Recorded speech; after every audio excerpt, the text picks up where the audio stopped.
Assalamualaikum warahmatullahi wabarakatuh. Waalaikumsalam warahmatullahi wabarakatuh. Sebelum kami memulai diskusi ini, saya akan memperkenalkan teman-teman saya dan saya Aprilia Vivi Wulan Pratiwi dengan NIM 2420102050. Saya Mulai Indiani Rahmawati dengan NIM 2420102013. Dan saya Cinderella Mega Mustika dengan NIM 242010200140. Dan saya Erik Novaika Firmansyah dengan NIM 242010200123. Dan saya Arya Dewi Saputra dengan NIM 2420102056. Dan kami akan mendiskusikan tentang pengaruh kebijakan gaji terhadap kinerja karyawan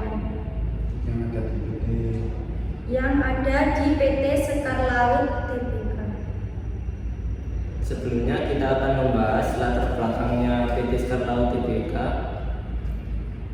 PT Sekar Laut Tbk adalah perusahaan pabrik yang bergerak di bidang industri perikanan.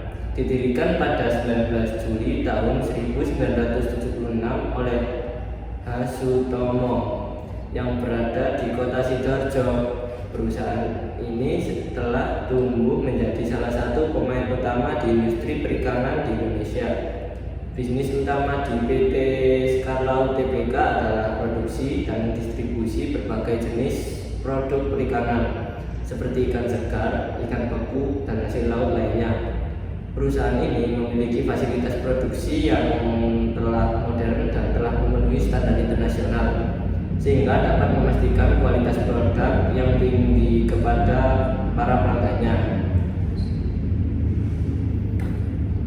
Selain itu, PT Sekar Laut Tbk juga memiliki integrasi vertikal dalam bisnisnya, di mana perusahaan ini tidak hanya terlibat dalam produksi, tapi juga dalam penangkapan ikan, pengolahan, dan distribusi.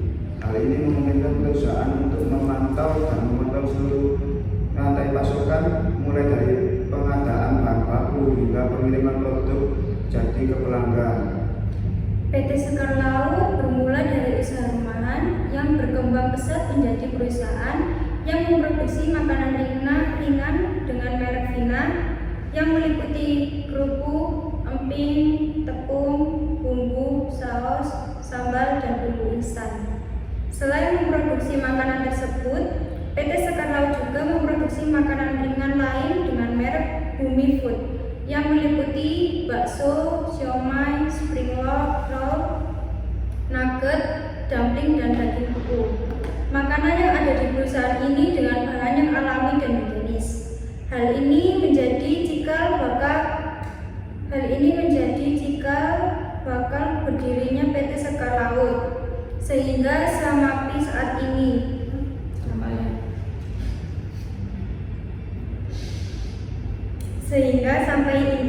Sehingga sampai saat ini, perusahaan terus melakukan inovasi produk dan meningkatkan kualitas produk melalui pemenuhan standar produk berkualitas yang diinginkan oleh masyarakat.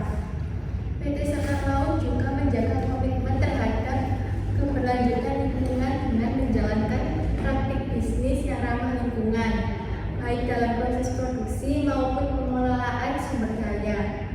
Mereka berusaha meminimalisir dampak lingkungan dari aktivitas operasionalnya dengan cara-cara yang bertanggung jawab. Dengan keberhasilan yang pernah dicapai PT Sekar Laut tidak hanya menjadi pemain utama di pasar Indonesia, tetapi juga merambah ke pasar internasional. Produk-produk dari perusahaan ini dapat juga ditemukan di berbagai negara, membawa ciri khas dan cita rasa tersendiri. Sampai ke pasar global, perusahaan ini juga mencatat di Bursa Efek Indonesia BI dengan kode saham SLKT yang menambah kredibilitas dan reputasinya. Secara keseluruhan, PT Sekar Laut telah membuktikan dari berbagai perusahaan yang mampu beradaptasi dengan perubahan pasar, berinovasi, dan berkomitmen pada kualitas serta berkelanjutan yang menjadikannya salah satu pemimpin pasar di industri makanan ringan di Indonesia.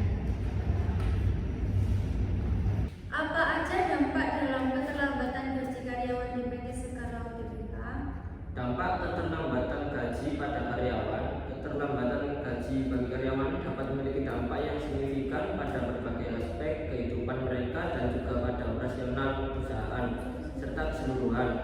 Beberapa dampak yang mungkin timbul akibat keterlambatan gaji bagi karyawan antara lain stres keuangan dan kesejahteraan pribadi. Keterlambatan gaji dapat menyebabkan stres keuangan yang signifikan pada karyawan. Mereka mungkin memiliki kewajiban dan biaya rutin yang harus dibayar tepat waktu, seperti tagihan bulanan, sewa, hipotek, dan biaya hidup lainnya. Keterlambatan ini bisa mengganggu stabilitas keuangan pribadi, mengakibatkan ketidakpastian dan kegelisahan. Yang kedua, kurangnya motivasi dan produktivitas. Ketika karyawan merasa bahwa upaya kerja mereka tidak dihargai dan membayar gaji tepat waktu, motivasi mereka bisa menurun.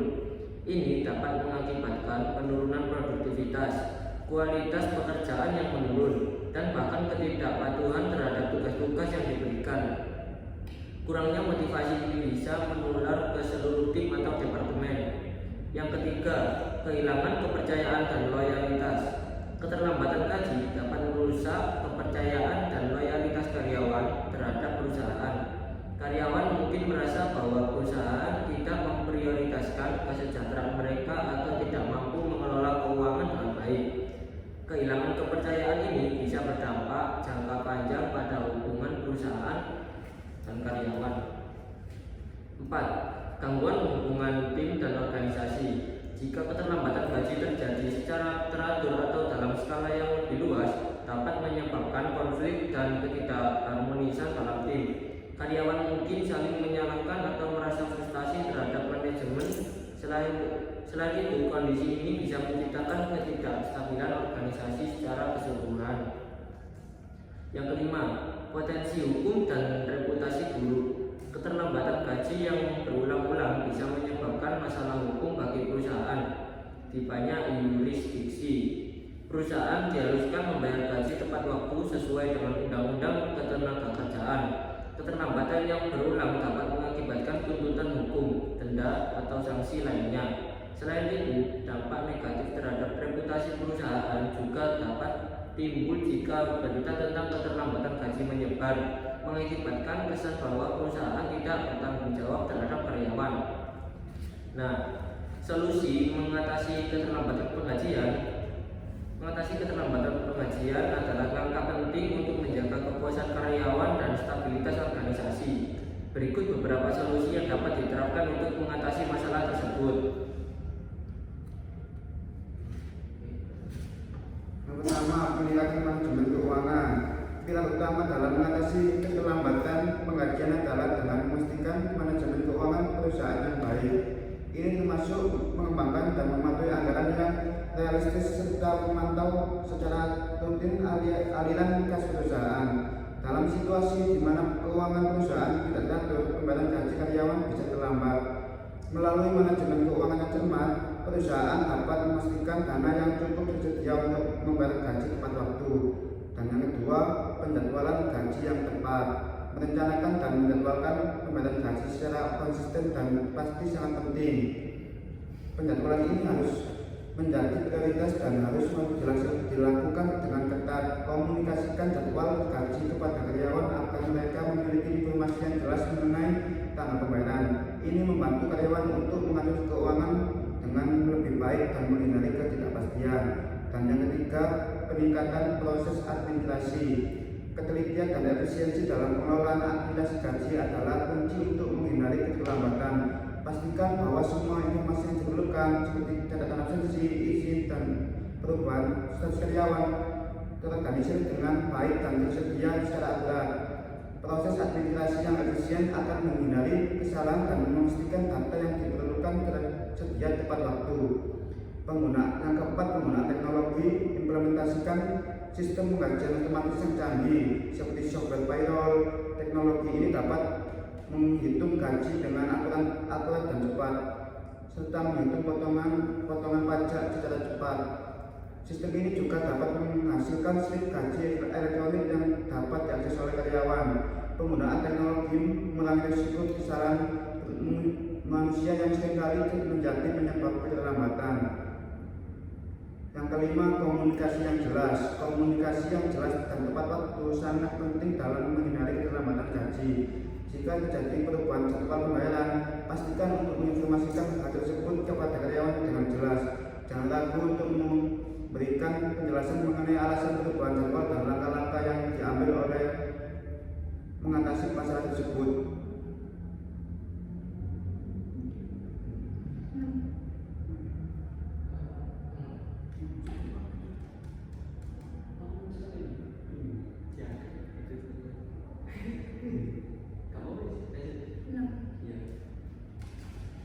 Cadangan keuangan. Memiliki cadangan keuangan adalah langkah cerdas dalam menghadapi situasi darurat, termasuk keterlambatan pembayaran dari pihak tertentu. Cadangan ini bisa digunakan sebagai penyangga saat terjadi masalah keuangan yang tidak terduga. Dengan memiliki cadangan keuangan yang memadai, perusahaan dapat memastikan kelancaran membayar gaji meskipun menghadapi tantangan keuangan yang tiba-tiba.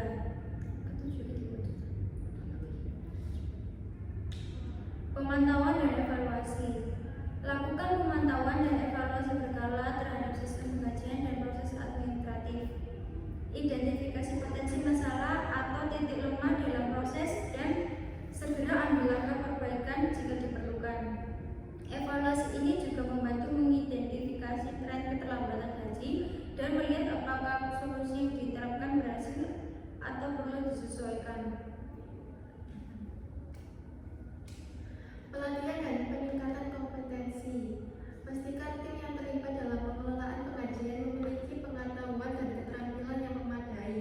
Lakukan pelatihan secara teratur untuk memastikan mereka memahami peraturan perpajakan, hukum ketenagakerjaan, dan sistem pengajian terbaru. Dengan memastikan tim memiliki kompetensi yang cukup, resiko kesalahan dapat diminimalisir. Mengatasi keterlambatan dalam pengajian adalah langkah yang sangat penting untuk menjaga hubungan yang baik antara perusahaan dan karyawan. Dengan mengimplementasikan solusi ini secara holistik, terutama dalam penggunaan software payroll, perusahaan dapat meminimalkan risiko keterlambatan gaji dan menjaga kestabilisan serta kepercayaan karyawan.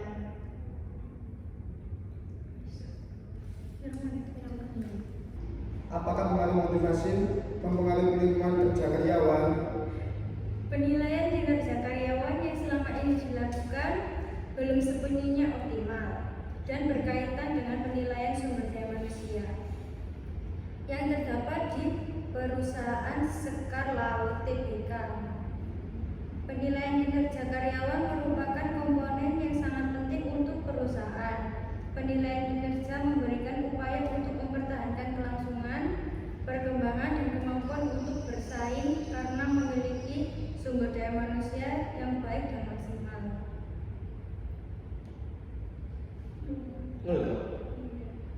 Aku nak jangan anak-anak ya, tapi aja cilik sih. Ya kan, sing kawan ning gambar. Wis ta? Iya. Yes. Apa saja harapan karyawan yang didapat dalam melaksanakan tugas dan tanggung jawabnya? Peraturan perundang-undangan yang berlaku mengenai jumlah dan jenis imbalan yang merupakan hak para pegawai pemeliharaan hubungan dengan pekerja dalam kaitan ini berarti bahwa seiring terjadinya kecelakaan dalam penyelesaian tugas, seringnya para pekerja berbuat kesalahan dalam melakukan pekerjaan masing-masing, pemogokan atau bahkan Undang-Undang Nomor 13 Tahun 2003 tentang Ketenagakerjaan. Pasal 1 Angka 30 dari undang-undang ini mengatur bahwa upah adalah hak pekerja yang diterima dalam bentuk uang sebagai imbalan dari perusahaan atau pemberi kerja. Pertanyaan ke sing iki, kamu tuh jawab ke sing iki. Loh, Jawab apa dulu? aku ini dhisik sing titik dhisik lho. Makanya kamu coba hubung mau. Aku lak biasa jawaban dhisik baru mendisor.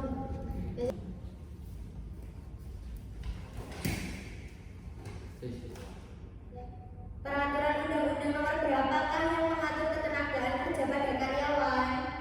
Peraturan perundang-undang yang berlaku mengenai jumlah dan jenis imbalan yang merupakan hak para pegawai pemeliharaan hubungan dengan pekerja pekerja dalam kaitan ini berarti bahwa sering terjadinya kecelakaan dalam penyelesaian tugas.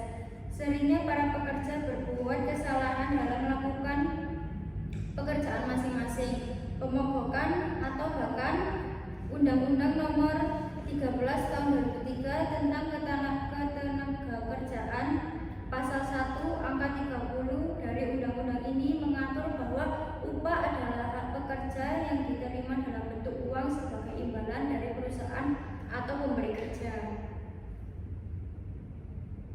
Yes, aku mau tanya soalnya ya. Masih ada jawab Mas Adi. Apa saja harapan karyawan yang didapat dalam melaksanakan tugas dan tanggung jawabnya? Harapannya tentang jumlah imbalan yang dianggapnya layak diterima berdasarkan kualifikasi pribadi seperti pendidikan, keterampilan, sifat pekerjaan dan pengalamannya. Imbalan yang diterima oleh orang lain dan organisasi dan kualifikasi dan sifat pekerjaannya relatif sama dengan yang bersangkutan sendiri. Imbalan yang diterima oleh pekerja lain di organisasi lain di kawasan yang sama serta melakukan kegiatan sejenis. Peraturan perundang-undangan yang berlaku mengenai jumlah dan jenis imbalan yang merupakan hak para pegawai pemeliharaan hubungan dengan pekerja dalam kaitan ini berarti bahwa seorang terjadinya kecelakaan dalam penyelesaian tugas. Seringnya para pekerja berbuat kesalahan dalam melaksanakan pekerjaan masing-masing, pemogokan atau bahkan perpindahan pekerja ke bagian lain pekerja yang memiliki motivasi kerja yang tinggi adalah: 1. Memiliki pandangan yang baik terhadap pekerjaan yang dilakukan saat ini, dan yang kedua, mampu menyelesaikan pekerjaan dengan tepat waktu. 3. Mampu bekerja di bawah tekanan. Yang keempat, memiliki sikap yang disiplin dalam bekerja, dan yang kelima, memiliki komitmen yang baik terhadap pekerjaan. Imbalan yang adil, pekerja berharap menerima imbalan yang adil dan sebanding dengan kualitas dan kuantitas pekerjaan yang dilakukan. Imbalan ini bisa berupa gaji, bonus, tunjangan, atau penghargaan lainnya. Peningkatan berkala. Banyak orang berharap ada peningkatan imbalan secara berkala berdasarkan capaian, keterampilan yang berkembang, atau pengalaman yang bertambah. Kesesuaian dengan pasar. Para pekerja berharap bahwa jumlah imbalan yang diberikan setara atau bahkan lebih baik dari standar pasar atau industri tempat mereka bekerja. Motivasi untuk berprestasi. Imbalan diharapkan dapat menjadi motivasi bagi seorang untuk terus meningkatkan kinerja dan kontribusinya dalam pekerjaan atau kegiatan lainnya. Kesejahteraan jangka panjang. Harapan lainnya adalah imbalan yang diterima mendukung kesejahteraan jangka panjang, baik dalam bentuk tunjangan kesehatan, pensiun, atau keuntungan lainnya yang membantu masa depan. Keadilan sosial. Ada pula harapan untuk adanya keadilan sosial dalam pemberian imbalan, di mana tidak ada diskriminasi berdasarkan jenis kelamin, usia, ras, atau faktor lainnya. Dalam setiap konteks, harapan ini mencerminkan keinginan untuk mendapatkan imbalan yang setimpal dengan nilai dan kontribusi yang diberikan. Bagaimana pengaruh kompensasi finansial dan non-finansial terhadap kinerja karyawan di perusahaan PT Skarlaut?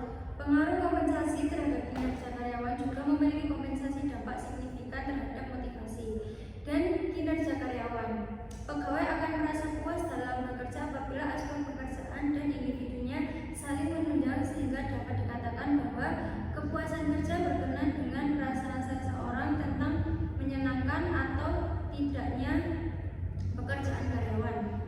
Komponen lain selain gaji dan fasilitas yang mempengaruhi kepuasan kerja biasanya terdiri dari penghargaan yang diberikan kepada karyawan, komunikasi, hubungan dengan atasan dan teman kerja, serta kompensasi finansial,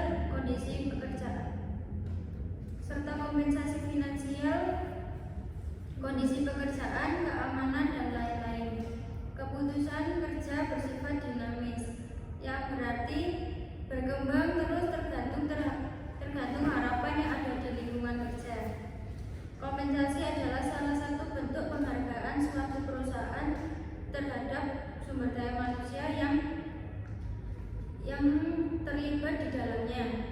Pekerja akan bekerja giat bila mana pekerja mendapat imbalan materi yang mempunyai kaitan-kaitan dengan tugas-tugasnya, sehingga semakin banyak mereka berproduksi, semakin besar penghasilan mereka.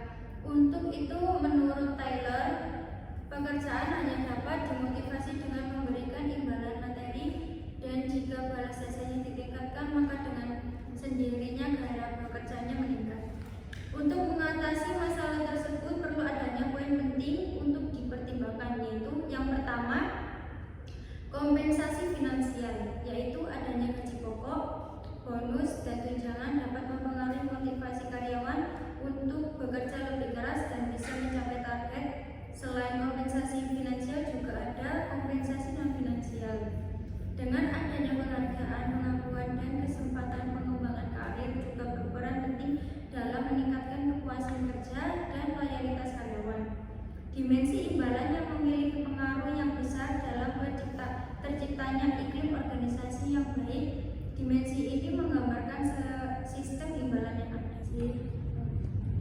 Selain gaji pokok, apakah PT Sekarlau menyediakan tunjangan lainnya? Jika menyediakan tunjangan, apakah yang disediakan PT Sekarlau untuk karyawan? Ada. Tunjangan yang diberikan pada PT Sekarlau yaitu tunjangan kesehatan, tunjangan transportasi, dan tunjangan lainnya. Tunjangan tidak hanya sebatas berbentuk uang saja, namun juga bisa berbentuk program-program yang menguntungkan karyawan, baik berupa nominal maupun jenisnya. Biasanya akan dituliskan pada slip gaji atau laporan penghasilan dari lembaga pemberi kerja atau perusahaan di PT Sekarlau.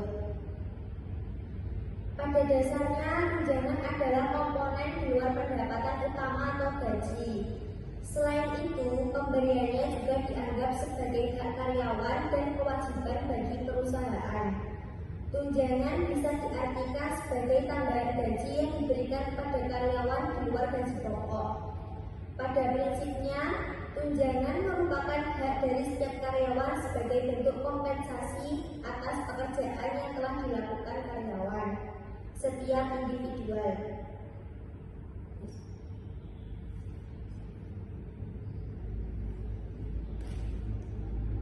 Apakah gaji yang diberikan sesuai dengan tingkat pendidikan dan keahlian karyawan?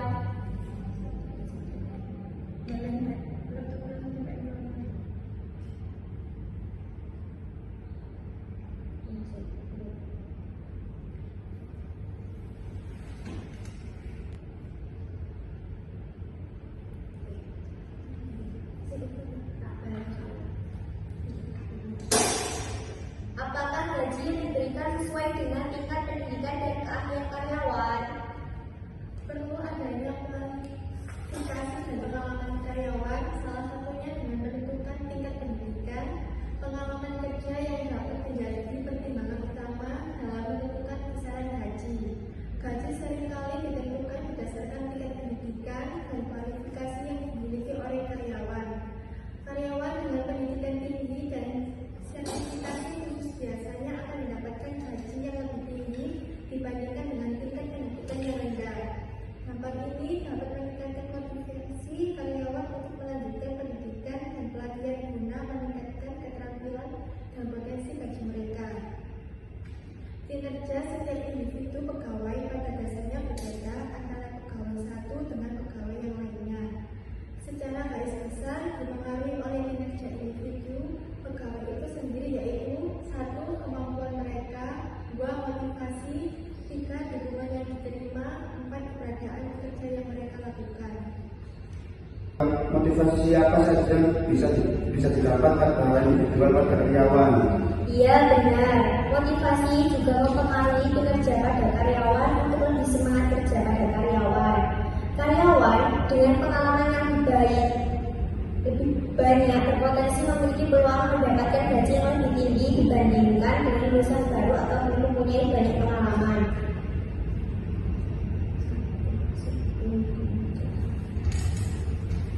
Yang pertama, ada motivasi kerja.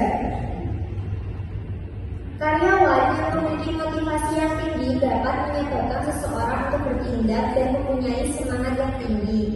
Dengan adanya motivasi dan lingkungan kerja yang mendukung, karyawan akan lebih semangat menjalankan pekerjaan tersebut, yang pada akhirnya dapat meningkatkan moral dan kepuasan kerja karyawan, dapat meningkatkan produktivitas kerja karyawan, dan dapat meningkatkan kedisiplinan kerja karyawan, serta mempertinggi rasa tanggung jawab karyawan terhadap tugas-tugasnya. Dan yang kedua, ada motivasi tidak langsung. Motivasi yang diberikan hanya berupa fasilitas-fasilitas yang mendukung serta menunjang semangat kerja pada karyawan di PT Sekar Laut atau kelancaran tugas, sehingga para karyawan betah dan tetap bertahan di perusahaan tersebut, seperti mendapatkan kursi yang empuk, mesin-mesin yang baik untuk produksi, serta penempatan yang tetap. Motivasi tidak langsung ini juga sangat berpengaruh terhadap dampak yang didapat pada individual karyawan di PT Sekar Laut, sehingga karyawan menjadi lebih produktif. Selain itu, pengaruh kompensasi terhadap kinerja karyawan juga memiliki kompensasi dalam signifikan terhadap motivasi dan kinerja karyawan. Pegawai akan merasa puas dalam bekerja apabila aspek pekerjaan dan individunya saling menunjang, sehingga dapat dikatakan bahwa kepuasan kerja berkenaan dengan perasaan seseorang tentang menyenangkan atau tidaknya pekerjaan karyawan.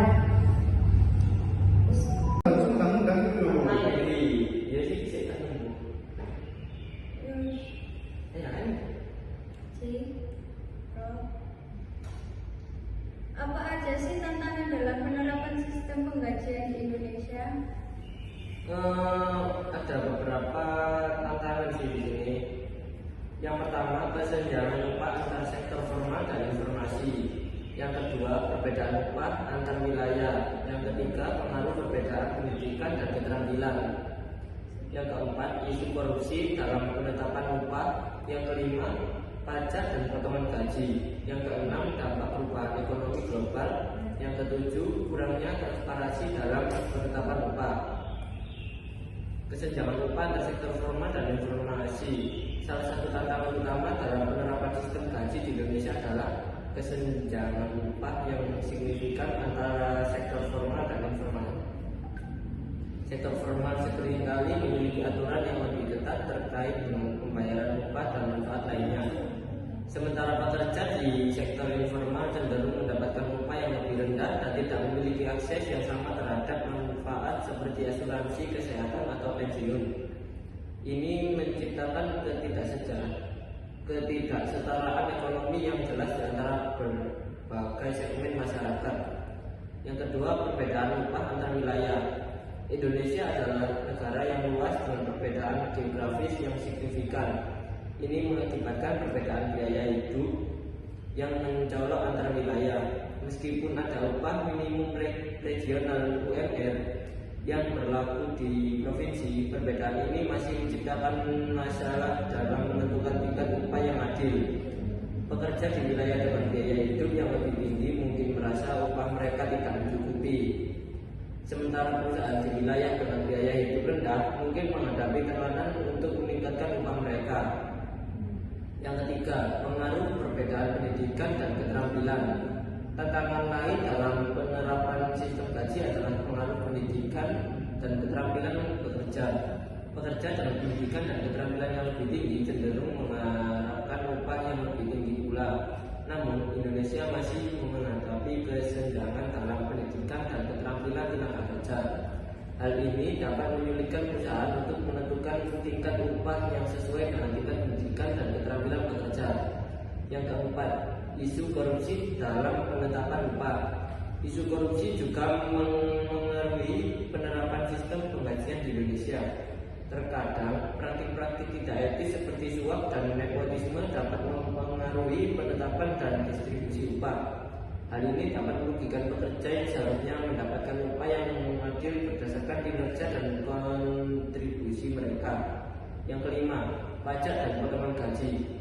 Penerapan pajak dan potongan gaji juga dapat menjadi tantangan dalam sistem penggajian di Indonesia. Peraturan perpajakan yang kompleks seringkali membingungkan perusahaan dan pekerja. Selain itu, perubahan regulasi perpajakan yang sering terjadi juga dapat mempengaruhi pendapatan bersih yang diterima oleh pekerja. Hal ini dapat menciptakan ketidakpastian dalam perencanaan keuangan pekerja. Yang keenam, dampak perubahan ekonomi global. Perubahan ekonomi global juga dapat mempengaruhi sistem penggajian di Indonesia. Ketika ekonomi global mengalami ketidakstabilan, perusahaan seringkali menghadapi tekanan untuk mengurangi biaya termasuk pengurangan upah atau pemutusan hubungan kerja. Pekerja dapat merasa tidak aman dalam situasi ekonomi yang berubah-ubah ini. Yang ketujuh, kurangnya transparansi dalam penetapan upah. Kurangnya transparansi dalam penetapan upah juga menjadi masalah dalam penerapan sistem penggajian di Indonesia. Beberapa perusahaan mungkin tidak memberikan informasi yang cukup kepada pekerja tentang bagaimana upah mereka dihitung. Hal ini dapat menciptakan ketidakpuasan di kalangan pekerja dan dapat memicu konflik. Dalam mengatasi berbagai tantangan ini, pemerintah, perusahaan, dan serikat pekerja perlu bekerja sama untuk menciptakan sistem gaji yang lebih adil dan transparan. Peningkatan pendidikan dan pelatihan pekerja serta meningkatkan kesadaran akan hak-hak pekerja dapat membantu mengatasi beberapa tantangan ini. Selain itu, perusahaan juga perlu melakukan evaluasi rutin terhadap sistem gaji mereka untuk memastikan bahwa upah yang diberikan mencerminkan kontribusi dan kinerja pekerja dengan adil. Dengan mengatasi tantangan-tantangan dalam penerapan sistem gaji, Indonesia dapat menciptakan lingkungan kerja yang lebih adil dan berkelanjutan, yang pada gilirannya akan mendukung pertumbuhan ekonomi yang lebih baik dan meningkatkan kesejahteraan pekerja.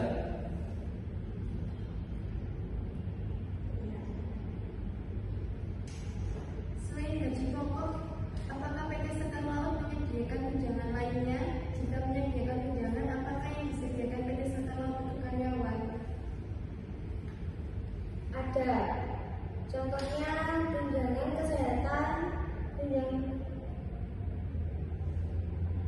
tunjangan kesehatan, tunjangan transportasi, dan tunjangan lainnya. Tunjangan gaji adalah kompensasi tambahan yang diberikan kepada karyawan di luar gaji pokok. Tunjangan merupakan dukungan perusahaan kepada karyawan. Contohnya, karyawan untuk menutupi kebutuhan lain seperti kesehatan, pengembangan diri. Tunjangan diberikan berdasarkan kondisi dan ketentuan.